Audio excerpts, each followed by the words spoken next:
Já, heyrðu, þegar ég var ungur, að þá var svona eitt af því sem að ég og krakkarnir voru að tala um svona hvað væri svona asnalegt og ómögulegt við Ísland. Það var náttúrulega ríkjandi tilfinning sem ég held að sé nú ennþá til. Það væri eitthvað svona, þetta var ekki alveg nógu gott hjá okkur, var það hvað íslensk fyndni, heftin sem að voru gefin út, voru ótrúlega ófyndin og það náttúrulega fljótlega breyttist þetta náttúrulega í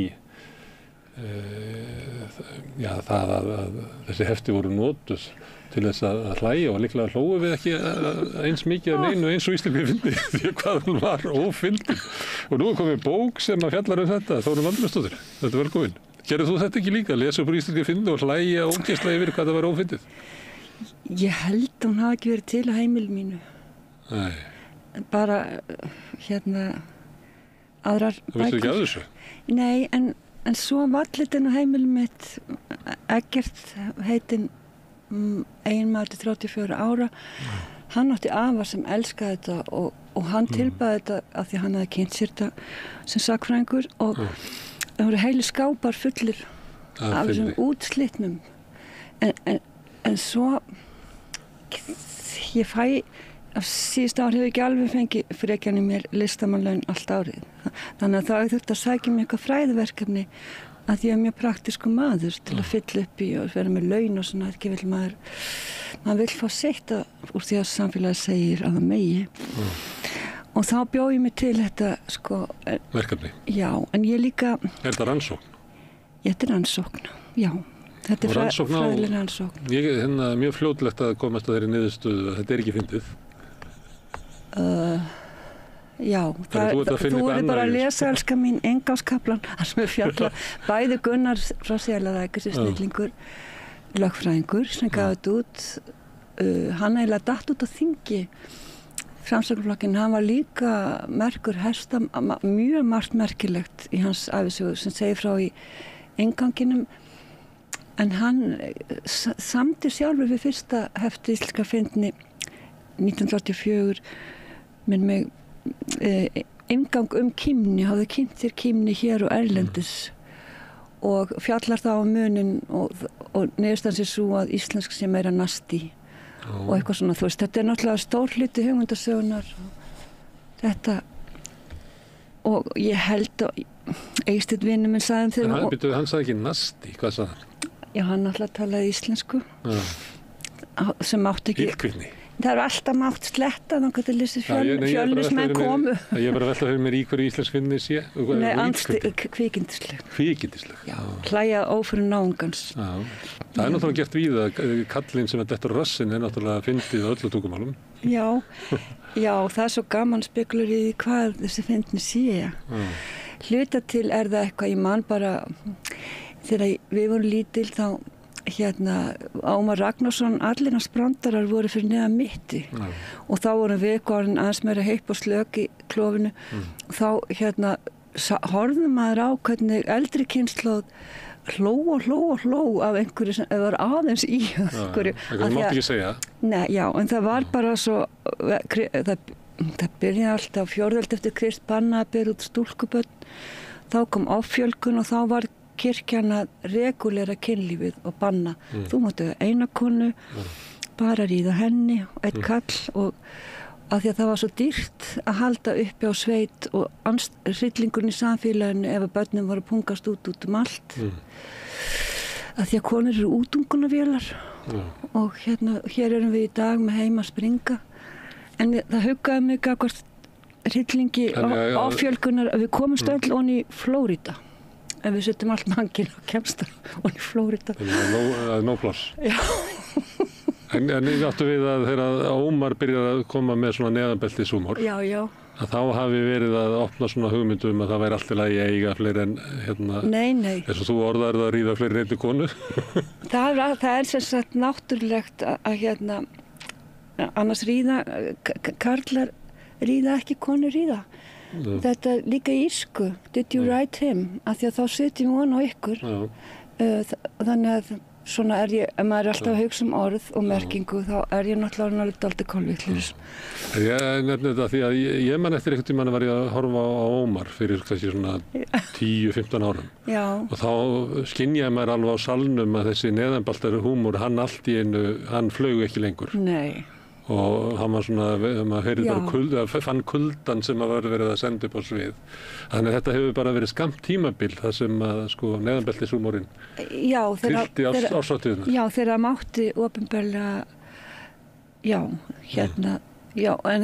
en angist kynbælingar kristninnar býr þarna undir og eitthvað að lagast og mér skilst að ungar kynslóðir séu ekki eins kynbæld eins og við vorum.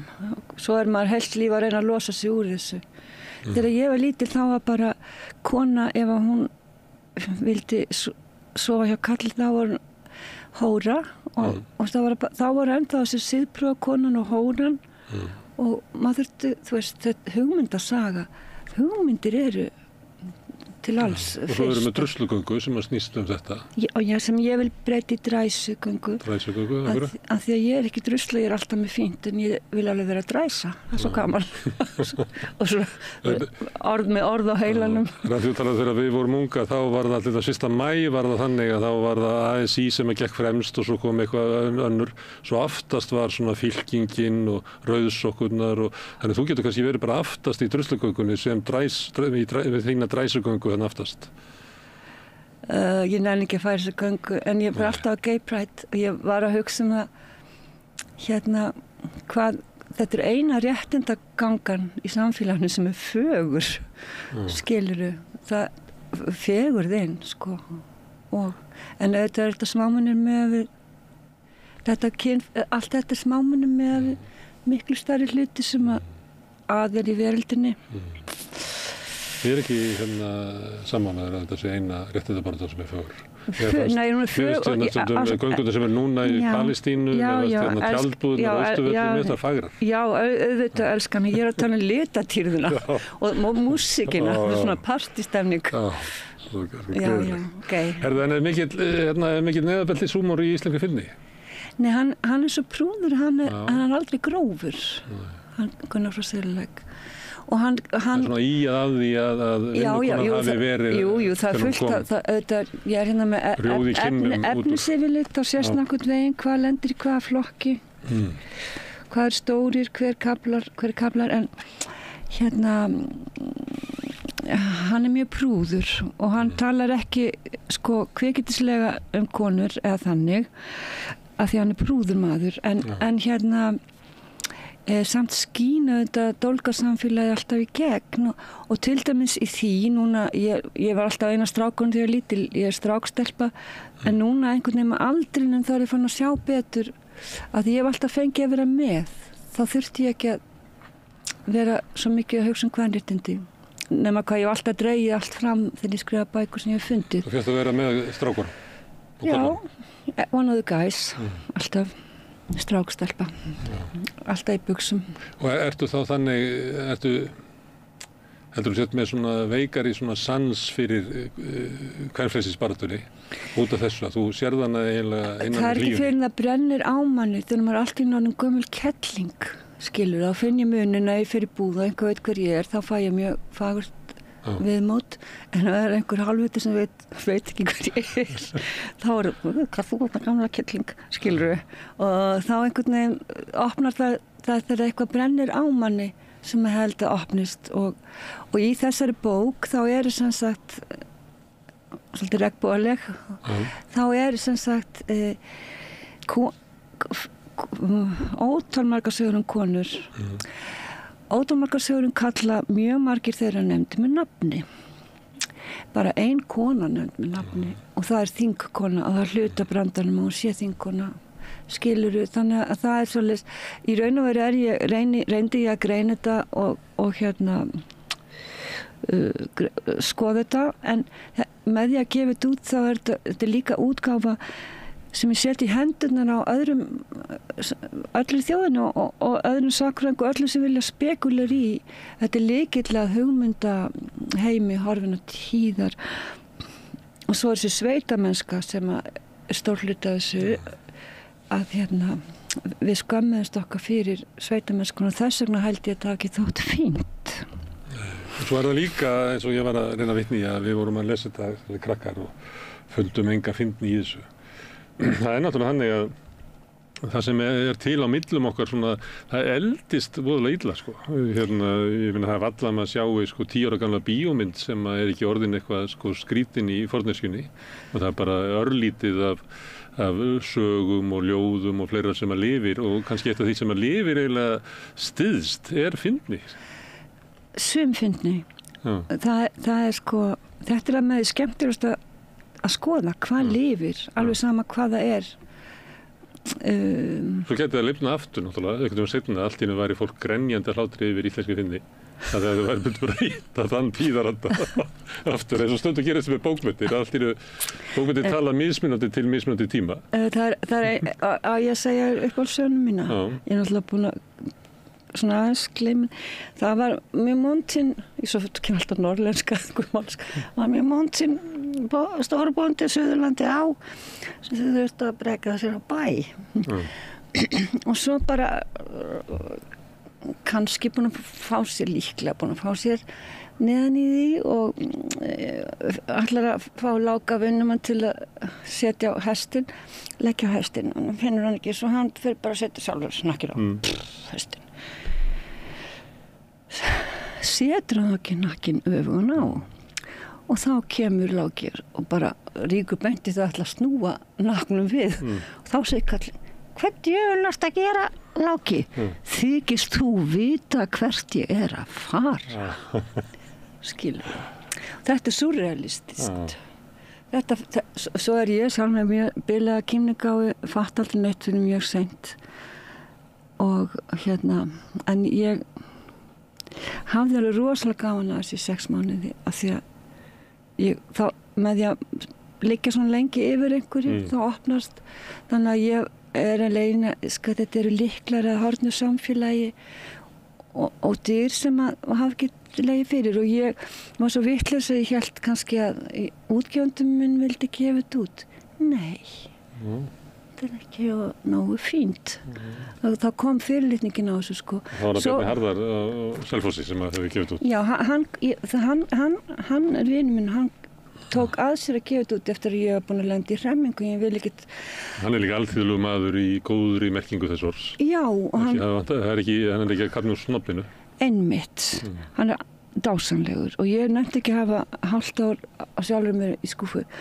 Þá fór ég á Árnastofnun af því að auðvitað þetta líka og ekki held að það henta ekki þeim en ég var sárast út af því að ég þráði að gera númer 2 og skoða ástleikna vísur af því ég veit upp í Árnastofnun ég var 3 ár, þar fullt af handritum af djúsi ástleiknum Blautlegum kveðskap klámvísu hvað heitir þetta er auðvitað íslensk menning líka og þá sótti ég í Rannís og ég get ekki alltaf fengið pening skilurðu en ef ég nenni þá er það mjög skemmtilegt Og ert að sækja styrk til þess að safna saman og rannsaka gefa út svona gott úrval af yndislegum íslenskum klámvísum sem við getum lesið fyrir hvort annað þið ætla aðeins að því þú nefndir hann með hnakkin og þar það vinnumaðurinn sem að veit en höfðinginn ekki Er það algengt í með þetta í bara brúkup Fígarós algjörlega Er það gegnum gangandi í þessu? Mjög margar sögur að gera grín að sýslumanni prestum öllum yfir kaupmanni þá bara ha alþjóðan hérna sem náttúrulega gegnum menntamann, ekki gleyma menntamann sérfræðingur á sunnan maður kynntist þessi hrúta fyrir sjálfur sko En þú varst að lista því að þú varst að vitna í það að hann hefur sjálfur sagt hann Gunnar Sigurðsson að Íslendingar væru meira svona illkvittnir í húmor sínum. Feistu ykkur svona mynd af því hvernig íslensk fyndni væri? Já, það má alveg, þetta eru sko 2 fyrstu heftin, það kom út 1 á ári. Ég held að það var ein saga sem ég sleppti af því að hún meikaði ekki stöðum var eitthvað prentvillin og ég gat ekki laga hana. Þannig að þetta, hann safnaði þessu eftir að fyrst, sko, svo fórum henn að senda honum. Það má segja að þetta sé mjög gott sýnishorn af því sem þótti.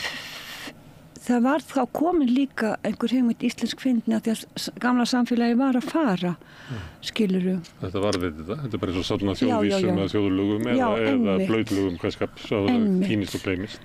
En ég bara velta fyrir mér, sko, hvort að þú eða Gunnar, þið hafa náttúrulega ekki skoðað ykkur að fyndni allra annara þjóða.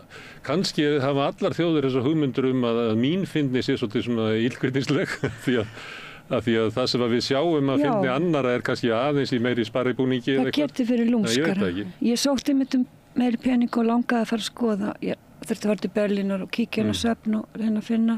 Ég hef ekki reynt að vera að fyndin á mörgum tungumálum, en ég kveiki ekki alveg á þessu að við séum eitthvað sérlega illkvittin eitthvað.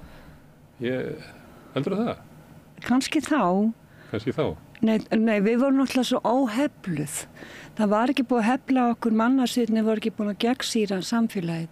Já, við vorum að bera það saman við eitthvað svona aðalshúmor annarra þjóða, sem náttúrulega stóðust við, askurinn okkar stóðst ekki í samanburði postulminnið. Nei. Það voru askar til annars það, sko, sem það voru skopað alþýðuskapi. Elskar meira að segja torpaðir eins og okkar. Já, út allt. Já. Það er allt svo vitlaust. Maður veður í vitleysu og svo núna komið gervigreind og allt saman. Sem endur tökur vitleysu okkar. Það verður bara vitleysa við völd. Klæja bara. Og það vill svo til að þú ert að gefa þessa bók út. En svo gastu líka út ljóðabók. Já, í júní. Já. Þetta er Fagurbóðar. Já. Og þú varst að tala svona eitt og annað. Já, þú varst að tala á þann svona blauðlegar vísur. Já, ég hef... Ljóðin eru stundu svona...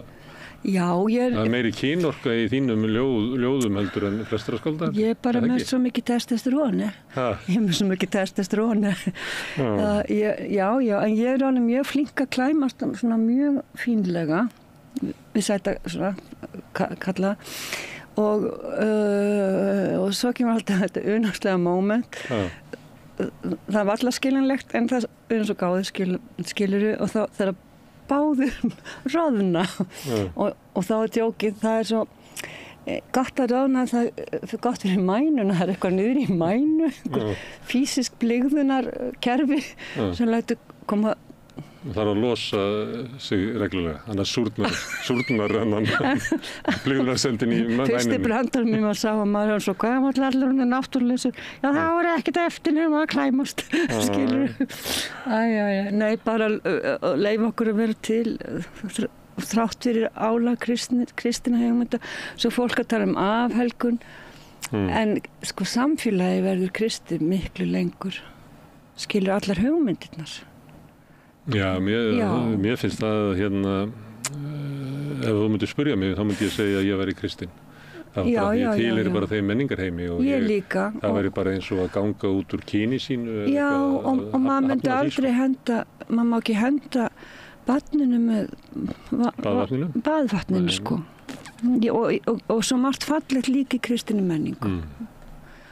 Það er annars vegar trú og hins vegar iðkun, það er alls konar. Það er margt fallegt hérna í þessu? Já, alls konar. Ég gríp nú bara inn í þetta hérna, víst til í holdheimi.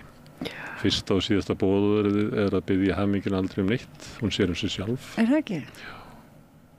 Og svo eitthvað svona glettið og stríðið.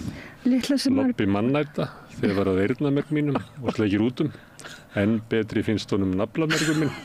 Ekki borða mína mús, ég kaupi þér villifisk. Og ráðnarið þegar ég er að lesa þín ljóð. Er ég núna svo... Já, það þarf ég ekki... Það er holdt, sko. Ég hef sagt það væri holdt að ráða. Það þarf ég ekki að kynna lítið.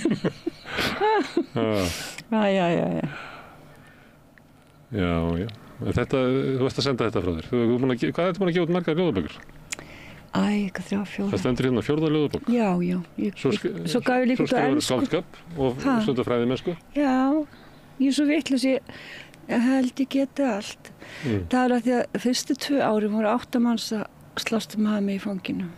Amma og afi komin úr Öndarfirði og þá bara allir svo góði við mig að þá ég var að ræta við Þórarinn Eldjárn, þau systkinin svolítið svipið okkur, maður er svo fullur af kærleika og blíðu og einhverju og maður heldur að fólk vilji það sem maður er að gera. Þetta er einhverja nævismi. Það er gallið við að vera alin upp í ástríki.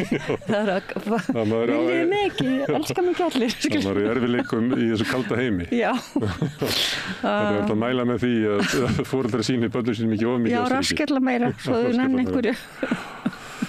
Já. Herðu, en hérna, þú ert yrkja ástina. Þú nefndir manniðinn, þú ert ekkja. Já, ég er ekkja. Ekki hans. Ég kallaði að vera postsexuell. Þegar maður er allt inn komið á markaðinn. Sem kerling, þú ert að segja á þann. Já, 60, nema ég er svo hávaxin ég kerla það. Ég er engin lingur. Og ég kallaði það eins og postmodernismi, það var svona postsexuell.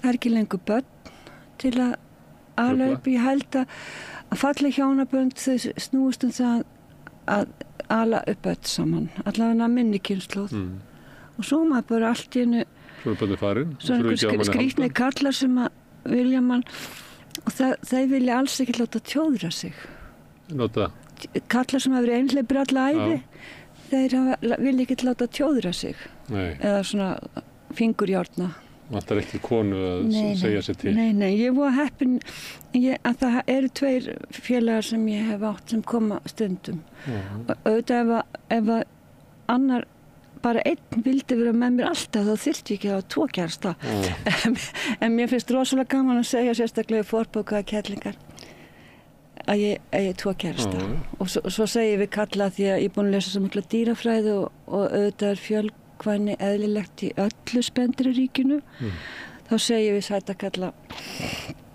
hvað átt þú marga konur og fyrst að verða svona og svo færist svona gleði bros yfir af tilhugsunni og svo er svo gaman að heyra hvort að segja nú 5 eða bara 1 eða hvernig svara já En þú heitir þetta ekki að vera í opnu sambandi?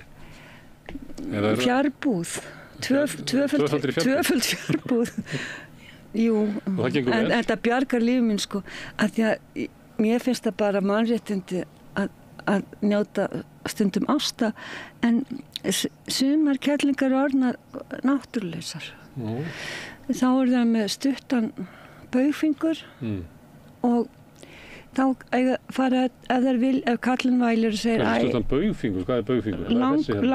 Ég er með stuttan baugfingur en það er að því að Siggi bróðir klemdi hann hérna þegar ég var en á hinni hendinni Er ég náttúrulegs kerling eða? Nei, það gildir bara konur Það þú veist það sjálfur Ertu ekki með hátt enni? Þú veist það sjálfur Já, pabbi var með það alveg Já, nei Þetta er bara sko eitt af því sem ég uppgöggaði að ef konur eru náttúrulegsar og kallinn rekur það til læknis þá fá það testosterón sem þannig að það er sama efni í báðum kynjum sem lætur okkur vilja fjölga okkur og uppfylla heimina sjálfum okkur og það gerist á fósturstigi sem er kallhormónið að testosterón skammturinn kemur og það tegjast fingur Já, en ég seldi ekki dýrar en keypti það maður rekst á alls konar bull og ég reynu þetta aðtúr hvort þetta séu alveg vísindilega síður. Kíkirðu á hendur á fólki og aðtúr hvort að baugfingur er langur eða stuttur? Nei. Þú veit ekki að nýsast í fingur á fólki? Nei, en mér finnst mjög kurteist að vera með hanska. Vera ekki með berjasára á höndunum. Af því að millistríðsárum, engin hattlaus, engin berjasára á höndunum. Við mist svo mikið elegans sem þessi 68 ára skrýtlingum þetta valda eins og Þórhallur Vilmundarson sem er svolítið þitt fólk, eða ekki? Jú. Þórhallur Vilmundarson þreyttist aldrei á að segja hvað viðbjór það var þetta 68 örnefnafræðingurinn gamli. Ég er svolítið að leita aftur fyrir þann tíma er að spila svona gömul dægurlög og svona kvöldin. Er að leita að einhverju svona tilfinningu sem var til þar áður en að sko kaldhæðnin og þessi skeptíska sýn á allt saman, drap allt saman. Rómantíkin. Já, hún er við höfum ekki alveg borið hana. Hún fór fyrir lítið þarna, já. Það endur við ekki hana. Og þetta hugmyndasaga, allt saman. Herðu, Þórunn. Já. Við sittum hérna allan daginn og erum að tala samfélagsmál og sumir að skammast og sumir. Það er svo gaman að að því að það var út af hvernig við sendum efnið okkur út. Já. Við getum ekki haft músík því að við sendum meðal annars út á YouTube og þá vaktaðir allt saman og stoppa allt saman. Já. En stundum kemur fólk hingað og við nörðum til að lesa ljóð. Til þess að hafa svona einhverja fegurð í þettinum okkar. Má ég biðja þig að Já. lesa eins og eina vísu? Og ég gerði myndina sjálf. Ég er að fara að koma út úr skápnum sem myndlistarmaður. Ég ætla að hafa sýningu í Glerhúsunni 12. september. Og svo má ég allir koma í afmæli mitt, 70 afmæli. Ég verð að segja það má vera að kyngja því súra epli. Það verður 70? Já. Segðu mér eitt, finnst þér erfitt að eldast það? Já, maður er svo gráður. Mér finnst það svolítið gaman, sko. Já, mér finnst það líka mjög gaman.